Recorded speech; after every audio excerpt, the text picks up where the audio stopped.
Isa sa pinakamalapit na tao si Pauline Luna kay Nanay Lolit Solis. Kaya naman gano'n na lamang ang kanyang kalungkutan nang balitaan niya na pumanaw na nga ang kanyang nanay-nanayan na si Nanay Lolit.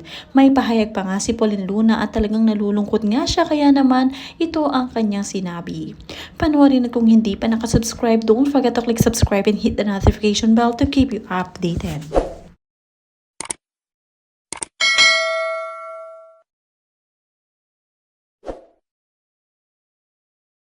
Mula kay Pauline Luna Soto, My dear Nanay, I wish the world saw you how your alagas saw you.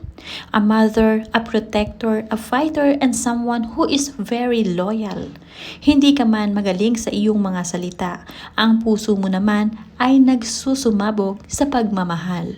Hindi ito halata. It took me a while to see it, to feel it, to understand it. Kakaiba ka talaga. Every year, Nanay Lolit had a list of the gifts she wanted to her birthday and Christmas. That list hardly changed, and it made me wonder what she did to all those things she asked for. Sa akin, she would ask for lechon for both occasions, and napapaisip talaga ako kung paano niya uubusin yung lechon mag-isa. Yun pala, every time her birthday and Christmas came, she would open her doors to people to come, eat, and feast and celebrate life with her.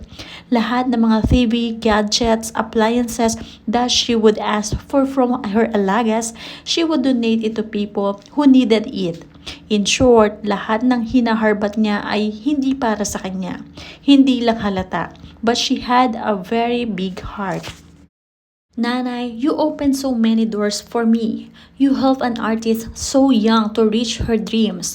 Sa konting kikitain, I would always joke na hindi naman talaga joke, na barya lang ang kinikita niya sa akin compared to her other alagas na big artist.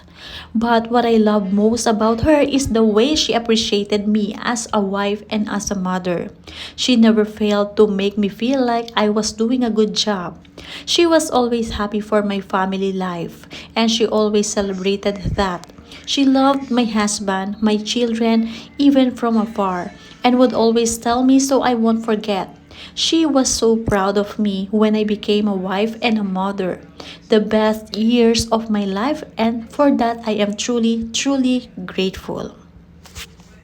You are family, Nanay. 20 years with you is not enough. It breaks my heart that you have left us, but I find comfort in the fact that you are now happy, at peace, and pain-free. Till we meet again, Nanay, mahal na mahal din kita. Kahit kailan ay hindi nga nakalimot si Nanay Lolit Solis sa pagbati kay Pauline Luna, lalo-lalo na sa mga espesyal na okasyon sa buhay ni Pauline Luna. May mga text messages nga si Nanay Lolit na i-share ngayon ni Pauline Luna. Ang pagmamahal ni Nanay Lolit mula kay Pauline Luna, sabi dito, Happy birthday to one lady I never thought will be a very domesticated housewife and hands-on mother. So proud of you. Be happy and safe always. You got your gifts from the one above, being secured and contented. Happiest birthday, Pauline. You will always be in my heart. Your Nanay Lolit forever. At sinagot naman ito ni Pauline Luna na, thank you, Nanay ko. Love you. At sumagot muli dito si Nanay Lolit na hoping for your safe delivery. Prayers for you and second baby, my dearest Pauline. At ito nga si Mochi ang tinutukoy ni Nanay Lolit. At sunod-sunod pa rin ang text messages ni Nanay Lolit para kay Pauline. So thankful you have another baby, dear Pauline. Congrats and take good care of yourself for your babies, Tali and Mochi.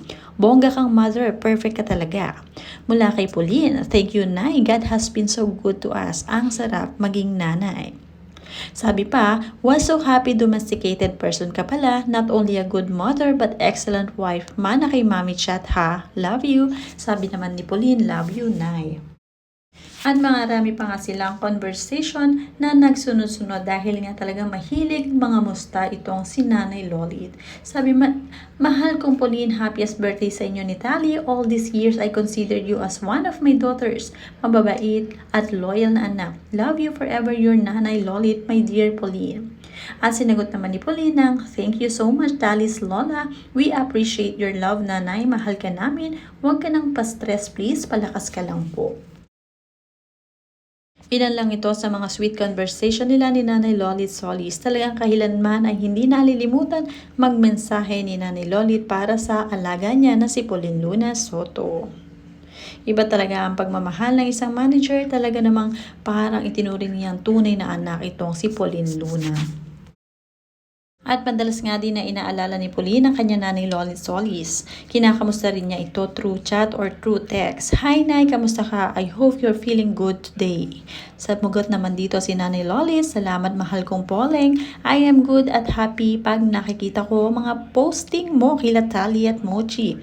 Thank you so much for the cares, Mrs. Soto. I love you." Mula naman kay Pauline, meron ka bang kinikrave na food, Nay? Batalhan kita. Atis, mahilig ka ba or bawal? Type ko iyan, haha. Salamat ko, mahal kong Poleng. Sige Nay, papadalhan kita. Love you dearest Poleng. I love you, Nay.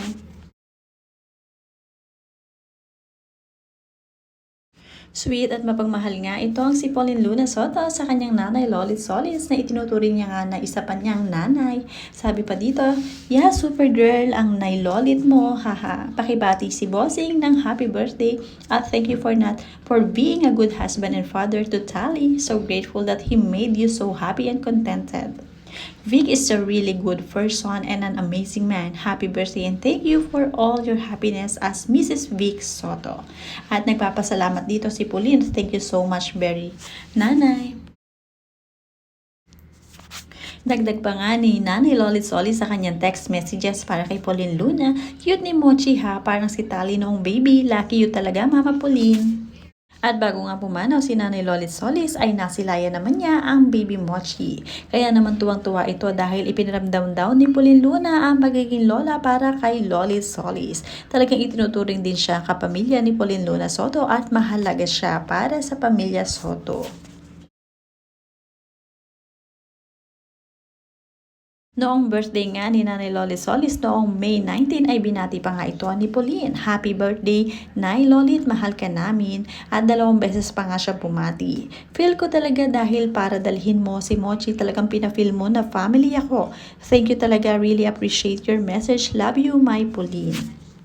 Nakakatuwa pala si Nanay Lolit Solis sa buhay ni Pauline Luna Soto. Dahil nga si Nanay Lolit Solis ang nagdaam at nagbigay ng kulay sa buhay ni Pauline simula pa noong nag-uumpisa si Pauline bilang artista hanggang sa makilala na rin si Bossing Vic Soto at na lumago ang kanyang career ng dahil din kay Nanay Lolit Solis. Kaya naman truly grateful si Pauline kay Nanay.